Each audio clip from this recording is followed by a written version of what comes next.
श्री शिवाय नमस्तुभ्यम। दोस्तों, आप सभी लोग जानते हैं कि 23 अप्रैल 2024 को है हनुमान जयंती। दोस्तों, हनुमान जयंती का दिन पूरे साल में सिर्फ एक बार आता है, इसलिए दोस्तों इस मौके को आप लोगों को अपने हाथ से नहीं जाने देना चाहिए। अब आप लोग ये भी कहोगे कि भाई इस दिन में ऐसा क्या खास है, तो दोस्तों आप सभी लोग जानते हो कि भगवान शिव जी को प्रसन्न करने के कुछ बहुत ही बड़े और विशेष दिन होते हैं, जिनमें से एक दिन दोस्तों हनुमान जयंती का भी है। अब वो क्यों है, वो दोस्तों इसीलिए है क्योंकि ये बात आप सभी लोग पहले से जानते हो कि भगवान शिव जी के 11वें रुद्र अवतार ही हैं हनुमान जी, जिनकी जयंती कब है, 23 अप्रैल को। दोस्तों दरअसल इस जयंती को हनुमान जयंती नहीं कहा जाता है, इसको कहा जाता है हनुमान प्राकट उत्सव, जिस दिन हनुमान जी प्रकट हुए थे। अब दोस्तों इस दिन आप लोगों को आखिर ऐसा क्या करना चाहिए जिससे हनुमान जी भी प्रसन्न हो, मतलब भगवान शिव जी के 11वें रुद्र अवतार भी प्रसन्न हो और स्वयं भगवान शिव जी भी प्रसन्न हो जाए। तो दोस्तों इस वीडियो में हम आप लोगों को वो उपाय बताएंगे जो कि आपको इस हनुमान जयंती के दिन करना है, और जिस उपाय को करने के बाद भगवान शिव जी भी प्रसन्न होंगे और हनुमान जी भी प्रसन्न होंगे। जिस उपाय को करने से दोस्तों आपकी जो भी मनोकामना होगी वो भी पूर्ण होगी,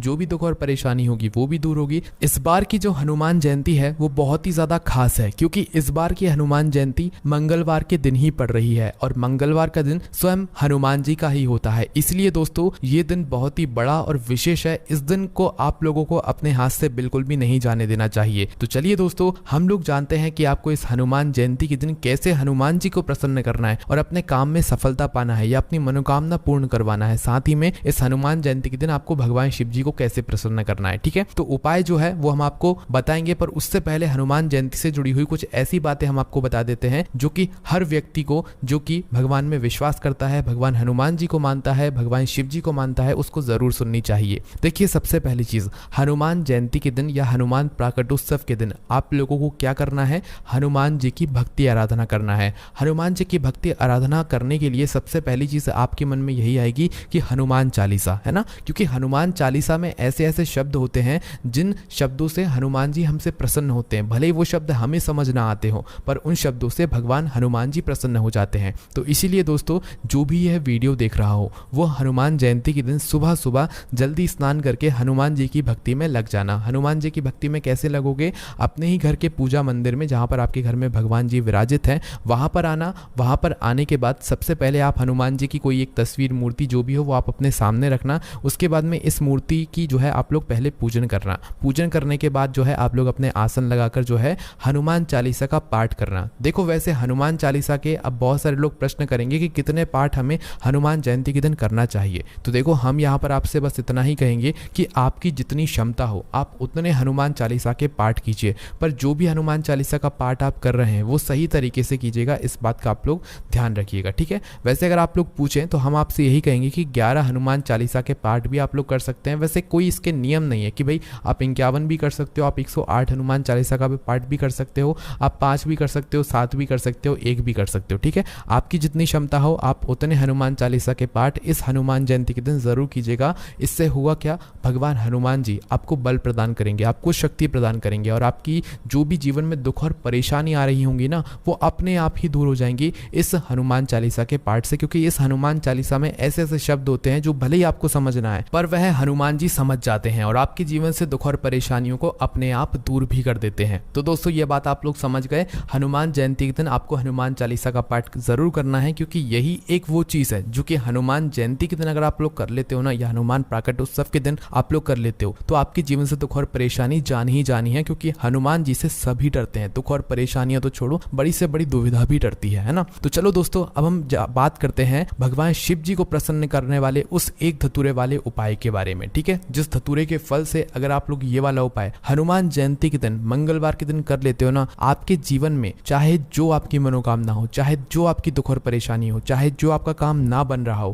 भाई आप लोग ये वाला उपाय एक बार कर लेना इस हनुमान जयंती के दिन, आपका वह काम जरूर बन जाएगा। देखो, हमने आपसे वीडियो के शुरू में ही कहा था कि इस वीडियो को देखने के बाद आप हनुमान जी को भी प्रसन्न करोगे और भगवान शिव जी को भी प्रसन्न करोगे। और भगवान शिव जी और हनुमान जी कोई अलग अलग नहीं है, भगवान शिव जी के ही 11वें रुद्र अवतार हनुमान जी यहाँ पर कहे जाते हैं, ठीक है। तो इसीलिए अब हनुमान जी को तो आपने प्रसन्न कर लिया, अब इसी दिन जो है आप भगवान शिव जी को कैसे प्रसन्न करोगे, अपनी मनोकामना को कैसे पूर्ण करोगे, तो देखो उसके लिए एक धतूरे के फल वाला उपाय है जो कि हम आपको इस वीडियो में समझाते हैं। तो देखो सीधी सी बात है, एक धतूरे के फल वाला उपाय है, तो सीधी सी बात, एक बात तो आपको समझ आ रही होगी कि इस इस उपाय में हमें एक धतूरे की आवश्यकता पड़ेगी। धतूरा आप सभी लोग जानते हो कि बहुत जहरीला होता है और ये शिव जी पर चढ़ता है। वो धतूरा होता है जिसके गोलम गोल में कांटे लगे हुए होते हैं ना। तो आपको मात्र एक धतूरा लेकर आना है। किस दिन? हनुमान जयंती के दिन, वो भी सुबह सुबह प्रातः काल। ये वाला उपाय सुबह सुबह होगा और इस वाले उपाय को घर में से जो एक बड़ी माता बहन होगी वह माता बहन कर सकती है, जिससे कि उसके पूरे घर परिवार को इस उपाय को करने का फल मिल सकता है। ठीक है। साथ ही में अगर घर की बड़ी माता बहन इस वाले उपाय को ना कर पा रही हो किसी भी कारणवश, तो उस जगह पर फिर घर का कोई बड़ा व्यक्ति भी इस वाले उपाय को कर सकता है, चाहे वो पुरुष ही क्यों ना हो। ठीक है। आपको कोई दिक्कत नहीं आने वाली है। अब इस उपाय को हम समझते हैं कि आखिर करना कैसे है। तो देखो, इस वाले उपाय में सबसे पहले आपको एक धतूरा लाना पड़ेगा और शुद्धता का ध्यान रखिएगा जब आप उपाय की तैयारी करें या जब आप उपाय को करने जा रहे हो। ठीक है। तो एक धतूरा आपको लेना है और अपने साथ में एक लोटा शुद्ध जल भी भरकर रखना है। क्या रखना है? अपने साथ में एक लोटा शुद्ध जल भी भरकर रखना है ना। तो एक धतूरा और एक लोटा जल लेकर आपको अपने ही घर के पास में जो भी शिव मंदिर हो, शिव मंदिर जहां पर शिवालय हो, शिव जी की शिवलिंग विराजित हो, ठीक है, आप लोगों को वहां पर पहुंच जाना है। देखो, इन दोनों पूजन सामग्रियों के अलावा या इन दोनों उपाय सामग्री के अलावा जो भी आप पूजन करना चाहते हैं भगवान शिव जी की, वो पूजन सामग्री भी आप लोग लेकर जा सकते हैं। पर एक धतूरा और जो एक लोटा जल है वो आप लोगों को उपाय की सामग्री में ही लेकर जाना है। इसके अलावा जो आप पूजन सामग्री करना चाहते हैं, पूजन करना चाहते हैं, वे आप अलग से सामग्री लेकर जा सकते हैं। तो सबसे पहले आप भगवान शिव जी के मंदिर पहुंचिएगा।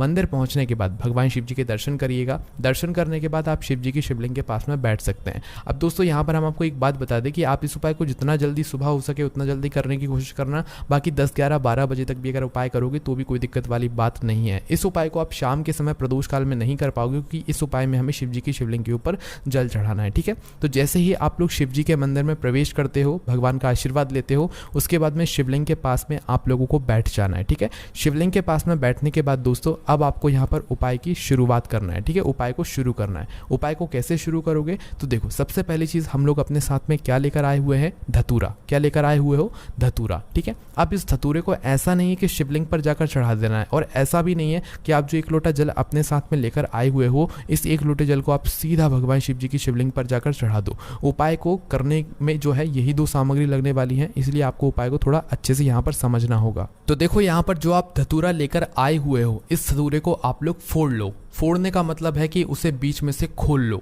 इस धतूरे को आप अपने हाथों की मदद से भी फोड़ सकते हो या किसी भी सामग्री से फोड़ सकते हो। इस धतूरे को फोड़ने के बाद दोस्तों, इसके अंदर से एक सफेद कलर का फल निकलेगा, जो कि धतूरे का ही फल होगा। आपको मात्र उस धतूरे के फल को निकाल लेना है। क्या करना है? निकाल लेना है। ठीक है। वो जो फल है वह सफेद कलर का होगा, इस बात का आप लोगों को ध्यान रखना है। और धतूरा फोड़ कर ही वह वाला फल निकलेगा, इसीलिए इस बात का भी आप लोगों को ध्यान रखना है। तो धतूरा जैसे ही आप लोग फोड़ लेते हो, तो धतूरा फोड़ने के बाद उसके अंदर से जो सफेद कलर का जो मतलब सफेद रंग का जो फल होगा धतूरे का, उस फल को आपको निकाल लेना है। और जो फूटा हुआ धतूरा है उसको आपको साइड में रख देना है, क्योंकि इस वाले उपाय में हमें सिर्फ उस धतूरे के फल की आवश्यकता पड़ेगी। उस धतूरे के ऊपर का जो कवर होगा उसकी आवश्यकता नहीं पड़ेगी। ठीक है। तो धतूरे को फोड़कर उसके अंदर का जो सफेद कलर का जो फल होगा उसको निकाल लेना। ठीक है।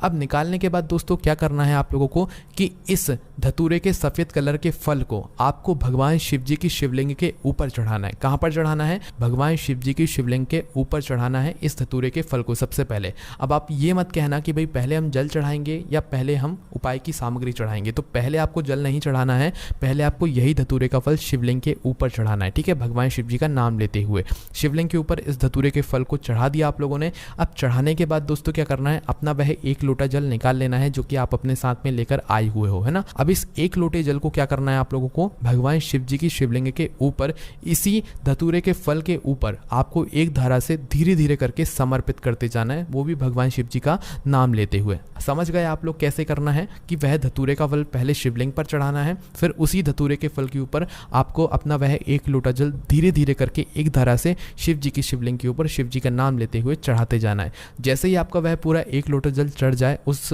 धतूरे के फल के ऊपर, उसके बाद में आप शिवलिंग के पास में बैठ जाइएगा। उसके बाद में भगवान से 2 मिनट अपनी वह मनोकामना बोलिएगा जिस मनोकामना के लिए आप लोगों ने अपना यह वाला उपाय किया है, या जिस और दुख और परेशानी को दूर करने के लिए आप लोगों ने यह वाला उपाय किया है, या जिस भी संकट से दूर होने के लिए आप लोगों ने यह वाला उपाय किया, अपनी वह मनोकामना बोलकर भगवान से प्रार्थना करके 2 मिनट भगवान शिव जी के नाम का जाप करके आप भगवान शिव जी के मंदिर से उठ सकते हैं और आपका ये वाला उपाय यहाँ पर पूरा हो जाता है। इस उपाय को करने के बाद आपकी जो भी मनोकामना होगी, जो भी दुख और परेशानी होगी, वो बहुत ही जल्द जो है आपकी मनोकामना पूर्ण हो जाएगी, क्योंकि आपने इस उपाय को एक बहुत ही बड़े और विशेष दिन पर पढ़ा है, क्योंकि इस बार की जो हनुमान जयंती है वो मंगल मंगलवार के दिन पड़ रही है। और हनुमान जयंती का दिन वैसे भी बहुत ही ज़्यादा विशेष होता है, और जब हनुमान जयंती के दिन ही भगवान मतलब हनुमान जी का सबसे प्रिय दिन मंगलवार पड़ जाए तो भाई ये तो एक बहुत ही बड़ी बात हो जाती है। और इसी दिन आप लोग ये वाला उपाय कर रहे हो तो सीधी सी बात है, भगवान शिव जी आपको इस उपाय का फल बहुत ही जल्दी और बहुत ही बड़ा करके देंगे। बाकी दोस्तों यहाँ पर ये वाला उपाय पूरा हो जाता है। इसी के साथ में दोस्तों इस दिन पूर्णिमा भी है,